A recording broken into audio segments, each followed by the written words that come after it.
Olá, muito bem-vindo. Você está no Alesp Conecta. Vamos falar da saúde da visão? Pois é, você está vendo, eu estou usando óculos, mas eu estava vendo um site aqui, cerca de 50% da população mundial vai ter que usar óculos em 2050, né? A gente não gosta, né?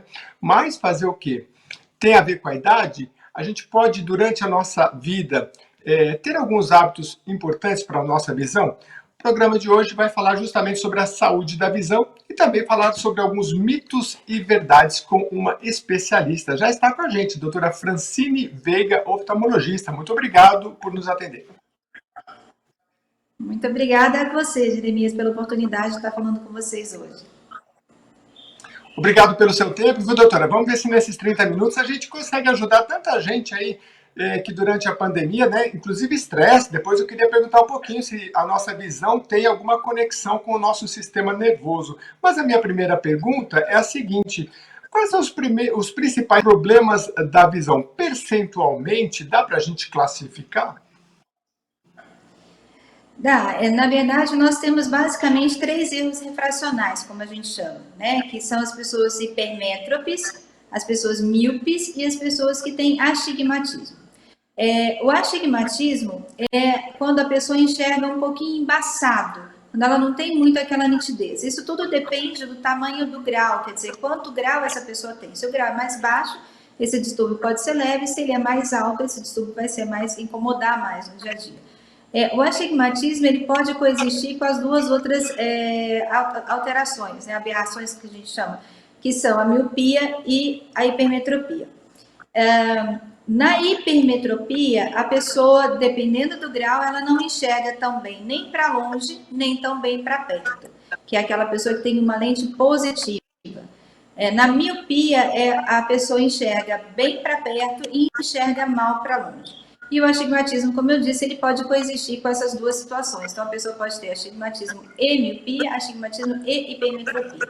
Dificilmente ela terá diferença de grau, um olho hipermétrope e outro olho míope. Mas isso pode acontecer? Pode. Algumas pessoas, principalmente crianças, esse é um assunto que a gente pode tocar, podem às vezes ter alterações funcionais e alterações anatômicas que trazem um olho com uma visão boa e o outro olho com uma visão não muito boa e que tem, por uma diferença da anatomia, do tamanho do olho, que pode ter mais grau do que o olho bom, por assim dizer.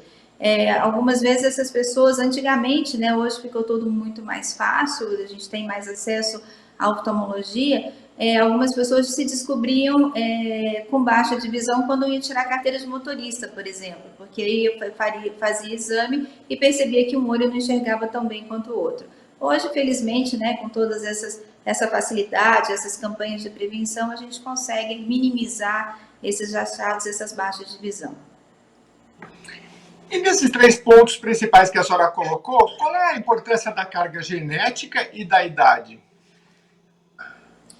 Bom, a carga genética ela influencia bastante, principalmente nas pessoas míopes. O míope, se ele tem uma história familiar de alta miopia, ele tem maior predisposição a apresentar também um grau alto, que começa na infância ou no início da adolescência e pode progredindo ao longo da vida, geralmente por volta dos 18 anos. Por quê? Porque a miopia, ela na verdade, porque o olho é mais longo, o olho é maior. Então, o olho ele não cresce para frente, mas ele cresce para trás dentro da órbita. Então, o alongamento desse globo ocular provoca a chamada miopização. E a partir do momento que a criança vai crescendo, ela vai se tornando mais míope. Geralmente para por volta dos 18 a 21 anos, que é quando a pessoa para de crescer. Algumas miopias são chamadas miopias patológicas, elas podem continuar evoluindo ao longo dos anos, mas são casos menos frequentes. A baixa de visão, a dificuldade visual relacionada à idade, ela está mais relacionada à visão de perto, a famosa vista cansada, né, que a gente chama um termo técnico de presbiopia, que é quando o braço fica curto, né, que você começa a esticar o bracinho para enxergar para perto e chega uma hora que você não consegue enxergar mais, e aí vem a necessidade dos óculos de perto. Isso está relacionado à idade. E algumas outras alterações também podem ter relação com a catarata. Então, por exemplo, às vezes, dependendo do tipo da catarata, ela pode ir atrapalhando a visão, tanto de longe quanto de perto. Às vezes a pessoa tem mais grau e o grau vai diminuindo, menos grau e o grau vai aumentando. Por isso é tão importante a avaliação oftalmológica para que a gente possa analisar caso a caso, né? Para uma visão geral é basicamente isso. Interessante essa questão da alteração anatômica, né? Porque eu acabei fazendo uma rápida pesquisa, eu vi, por exemplo, que essa doença degenerativa da mácula, o especialista falava, olha, você tampa um olho, se um tiver muito diferente do outro, já pode ser um sintoma. Mas a senhora também está trazendo que isso, na infância, a criança já pode ter um olho diferente do outro, né? Essa mácula degenerativa, ela está no rol dessas principais problemas ou doenças, não? Jeremias, a oftalmologia é um assunto bastante complexo, mas não, a degeneração da mácula, ela é uma condição que afeta as pessoas acima de 60 anos. Pode acontecer um pouco mais precoce, por volta dos 40, 50 anos, mas não é frequente. Ela está relacionada à idade, por isso o nome, que é degeneração da mácula relacionada à idade. Quanto mais idade, maior a probabilidade da gente ter uma degeneração de mácula, porque nós estamos vivendo mais. Existe um componente familiar importante, às vezes se você tem pessoas na família, pessoas diretamente ligadas, pais, tios, avós, irmãos, com degeneração, existe uma predisposição um pouco maior de você apresentar isso no futuro, e algumas condições como hipertensão, fumo, né, o tabagismo, má nutrição, enfim, uma série de coisas. Essa questão da criança, ela está relacionada a um defeito anatômico. Às vezes a criança pode nascer, por exemplo, com um olhinho com tamanho normal, outro olhinho com tamanho maior, que só vai ser detectado no exame oftalmológico de rotina. Por isso é importante levar as crianças para fazer avaliação na idade pré-escolar, né? Por volta dos 3, 4 aninhos, quando ela já informa, pelo menos, se você não percebeu nenhuma outra alteração, se não percebeu nenhuma dificuldade na criança, se você não observou o olhinho torto, porque a criança, ela aprende a enxergar até os 7 anos de idade. É nesse período que existe a formação da visão. Se a gente não corrige qualquer problema nessa fase, essa criança pode se tornar amblíope. O que é isso? O olho bom, ele domina, o olho que não foi corrigido, o grau não foi corrigido, ou o olho não foi estimulado, ele deixa de ter uma visão tão boa como ele poderia e fica com uma visão residual, que aí pode ser uma visão de 0,1 numa escala de 1, por exemplo, e que é estimulado. Então é importante que se faça essa avaliação prévia. A geração de mácula, como eu te expliquei, isso é um pouco mais complexo, porque tem doenças do corpo, inúmeras situações que elas ações de fundo de olho. O estrabismo, por exemplo, na criança, ainda falando da criança, o estrabismo, que é o olhinho torto, ele precisa ser corrigido. Algumas vezes o oftalmo ele prescreve para os pais fazerem um tampão, ou seja, vamos dizer que o meu olhinho bom seja o meu direito, seja o meu olho esquerdo. Então estimula-se para cobrir o olho, para estimular o olho que enxerga pouco. E esse olhinho precisa ficar tampado, aí depende, um dia, 2 dias, depende da prescrição. Para quê? Para você forçar o olho preguiçoso a ele, né? O tipo de estrabismo. Se o estrabismo é um estrabismo fixo, ele precisa ser corrigido cirurgicamente, porque senão a visão não vai formar no lugar certinho. Então é tudo muito delicado, mas os pais precisam seguir as recomendações de maneira adequada para que possa estimular o sacrifício também em vão algumas vezes. Doutora, então, para ficar claro, para criança e para adulto, quando é que a gente deve ir ao oftalmologista e com que frequência? Bom, para a criança, o ideal, se a criança não está apresentando nenhuma situação que você perceba que ela tem baixa visão, o ideal é fazer na idade pré-escolar ou quando ela entra na primeira série, por exemplo. Para você ver se não tem nenhuma dificuldade, se não tem nenhum grauzinho, se não tem nenhum problema no fundo de olho, isso tudo para fazer a avaliação completa. Algumas crianças, às vezes, elas são até marginalizadas na escola, né? Às vezes elas podem ter dificuldade de compreensão, de entendimento, e às vezes não é porque elas não têm essa capacidade cognitiva, mas é porque elas têm, às vezes, dificuldade para enxergar. Então, primeira série, pelo menos, é o ideal para se fazer exame de fundo de olho. Quando a gente passa para uma idade adulta, se você não usa óculos, nós falamos que rotineiramente, pelo menos uma vez por ano ou a cada 2 anos, que se faça uma avaliação oftalmológica. Muitas das pessoas não fazem isso quando enxergam bem. Mas aí entra uma série de outras alterações, por exemplo, glaucoma, que é a pressão aumentada da pressão intraocular. Se você tem uma família de glaucoma, o ideal é que você faça exame anualmente para detectar a pressão do seu próprio olho. Quando você chega numa idade um pouquinho mais avançada, por volta dos 40 anos, começa a chamada presbiopia, que a gente já comentou. Então, você pode começar a ter dificuldade para a visão de perto. Então, vale a pena passar no seu oftalmo para poder compensar com a graduação correta do óculos, não usar o óculos de farmácia, que nem sempre ele é ideal para você. Pode, às vezes, trazer dor de cabeça, distúrbio, sensação de olho seco, cansaço, dor na região frontal, por você estar usando um óculos, às vezes, que não é o grau ideal para você.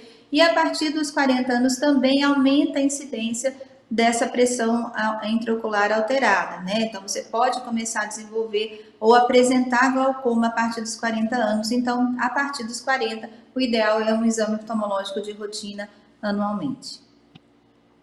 Ela falou uma coisa bem interessante, o óculos adequado, né? Porque eu, por exemplo, e eu conversando com colegas, tem muita gente que não se acerta.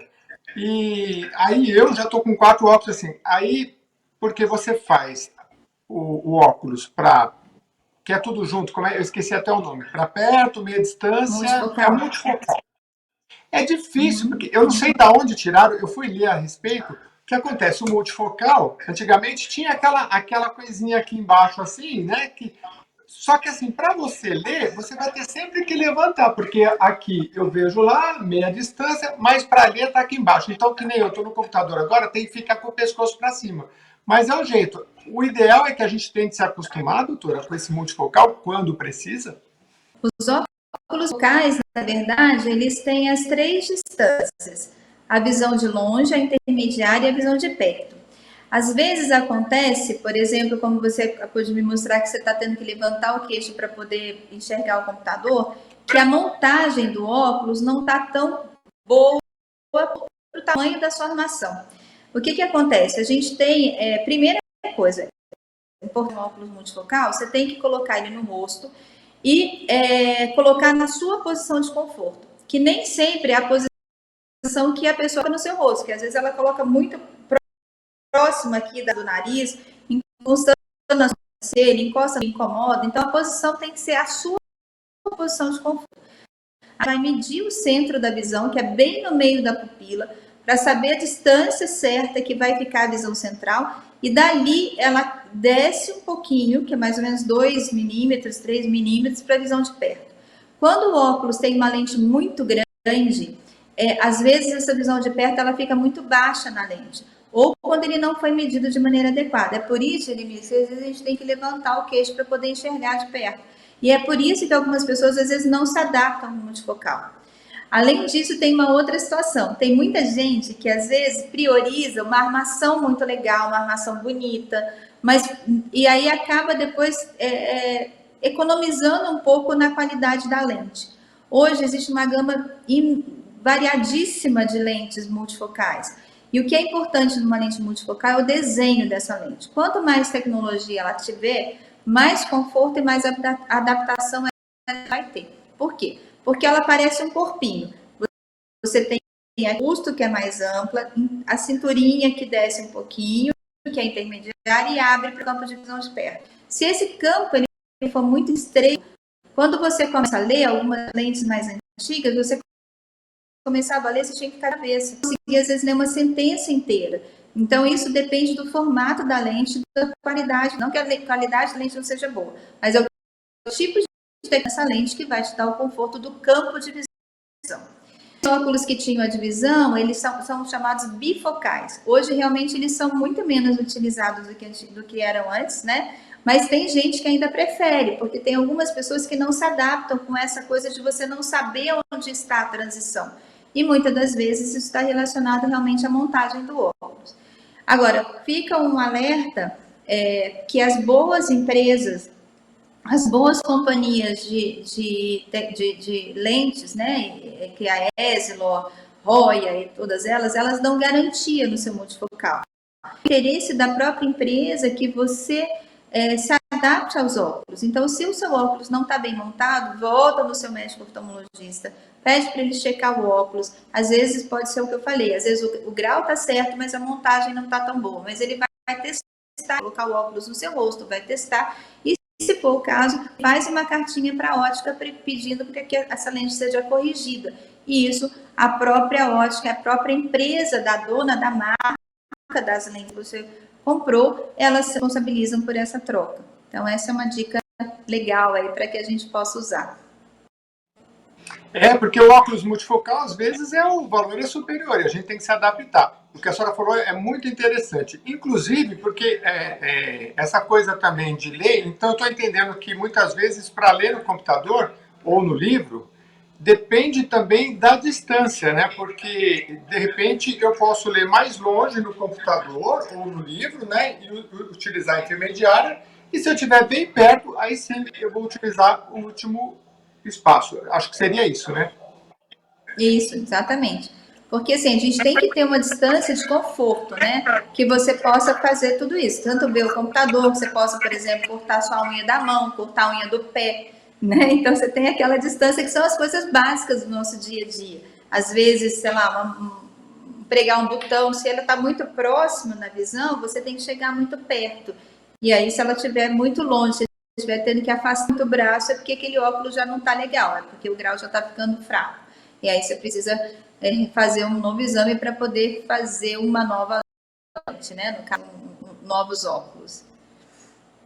Doutora, hoje com as redes sociais multiplicou muito a informação e eu queria aproveitar então para falar sobre exercícios que a gente vê. Eu já vi assim as pessoas falarem, olha, de manhã assim, faz massageia aqui, depois faz assim, vira o olho para lá, vira o olho para cá, né?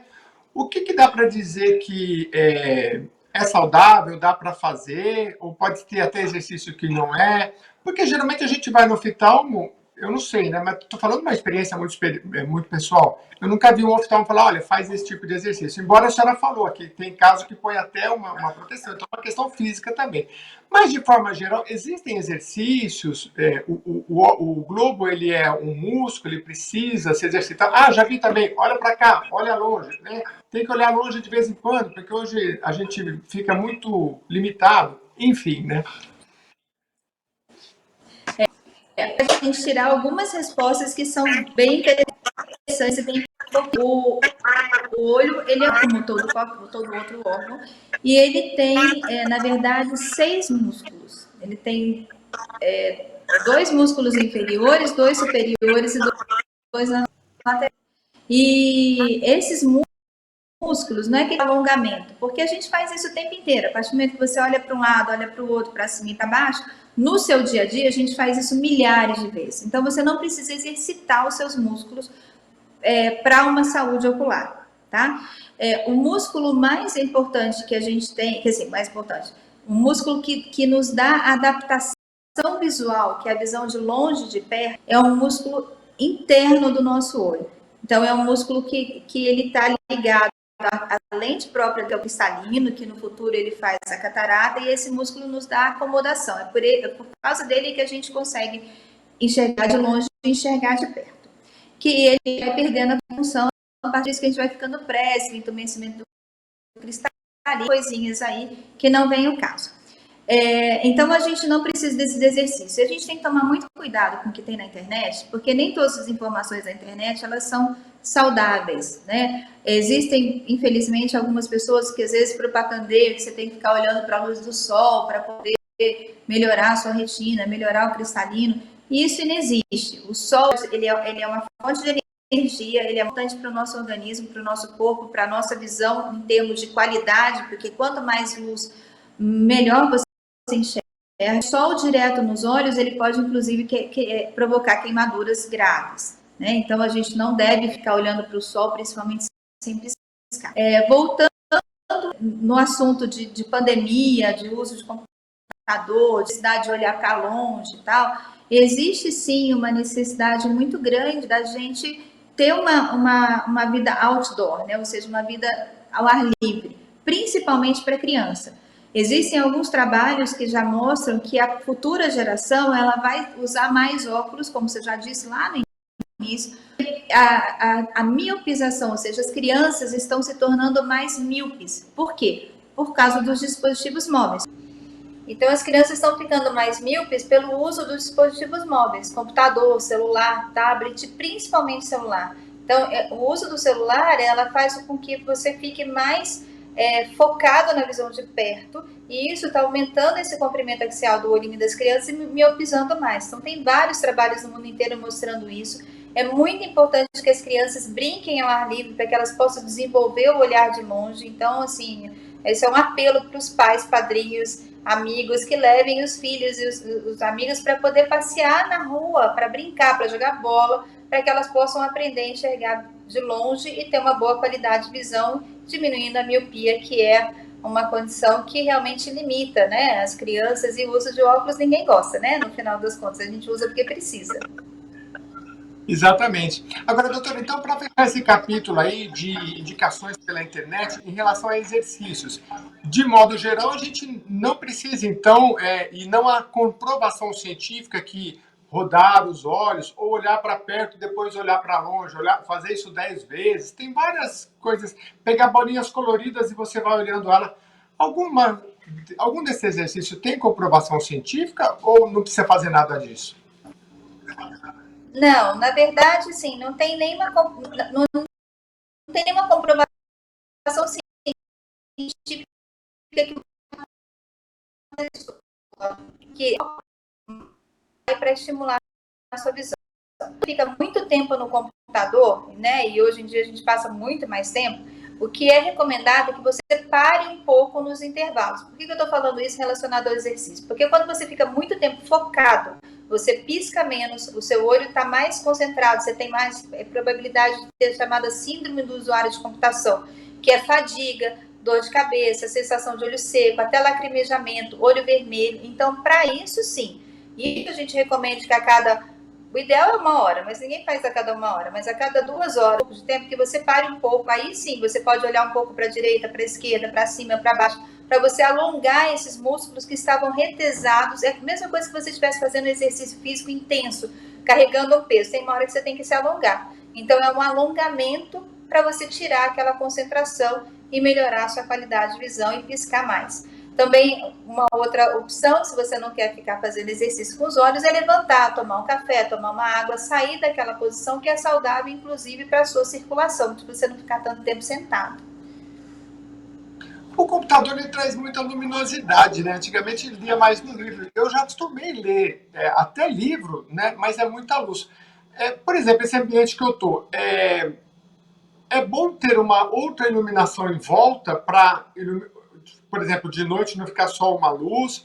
Essa luz amarelinha, hoje tem até aplicativos. Eu coloco o meu computador, quando dá 6, 7 horas, ele fica mais amarelinho. O pessoal fala, uai, você está com computador antigo?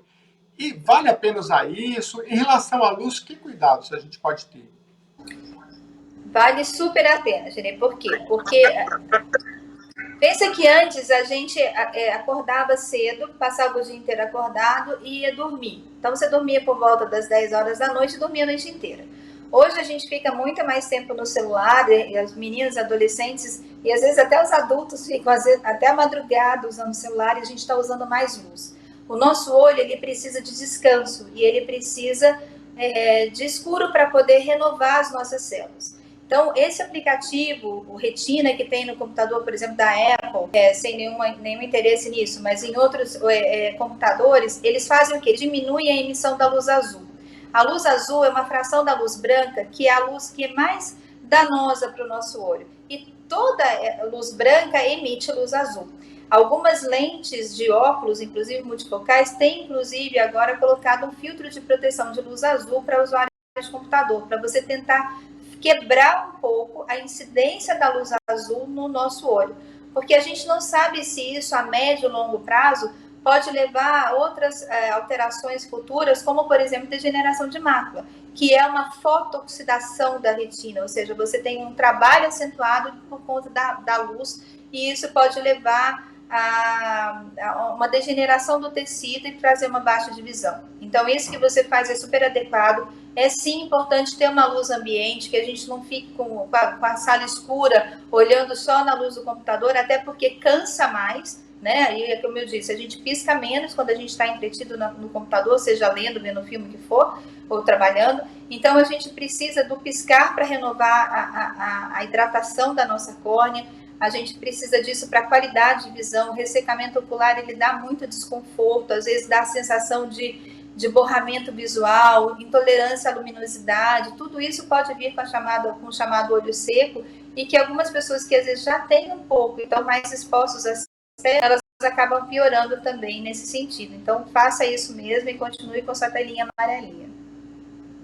Mas só à noite ou durante o dia também? Porque eu coloquei agora e parece que eu forço um pouquinho mais para olhar. Na verdade, sim, você tem que ter a luminosidade que é confortável para o seu olho.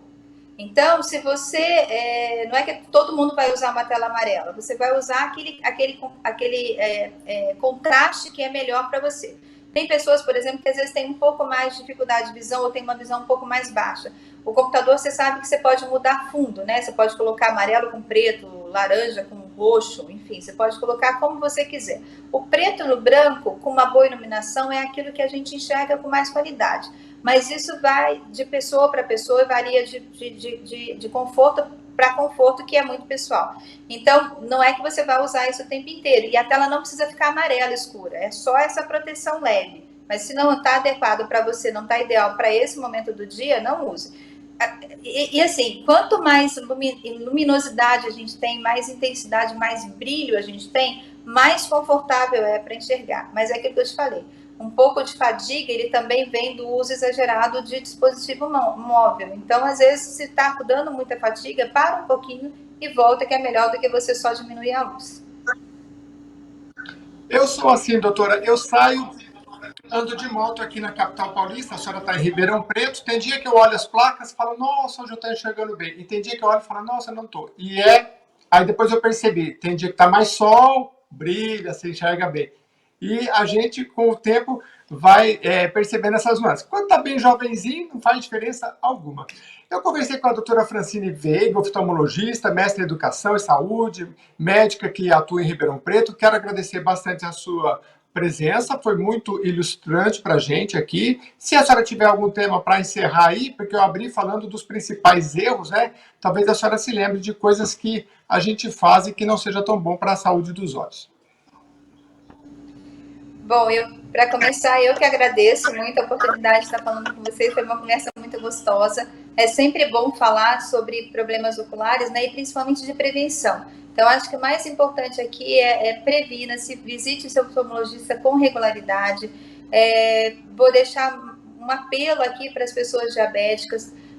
As pessoas diabéticas têm mais predisposição a desenvolverem a chamada retinopatia diabética, que é o acometimento da retina, que é uma camada do fundo do olho que a gente não vê do lado externo, e elas podem ter complicações graves, inclusive com evolução para descolamento de retina, em cegueira, que pode ser tema de um outro assunto, mas façam o exame de rotina. Todo paciente diabético deve fazer exame de fundo de olho uma vez por ano. Então, cuide da sua saúde, cuida de você. Muito bem, já fica o convite aqui para a gente fazer um programa maior de debate aí com outros especialistas para que a gente possa debater mais esse tema. Mais uma vez, então, doutora Francine Veiga, oftalmologista, muito obrigado pela sua presença. Você que nos acompanhou até agora aqui no Alesp Conecta, obrigado por mandar esse tema, continue mandando. Se você quiser, a gente volta nele aí outras vezes. Muito obrigado e até a próxima edição.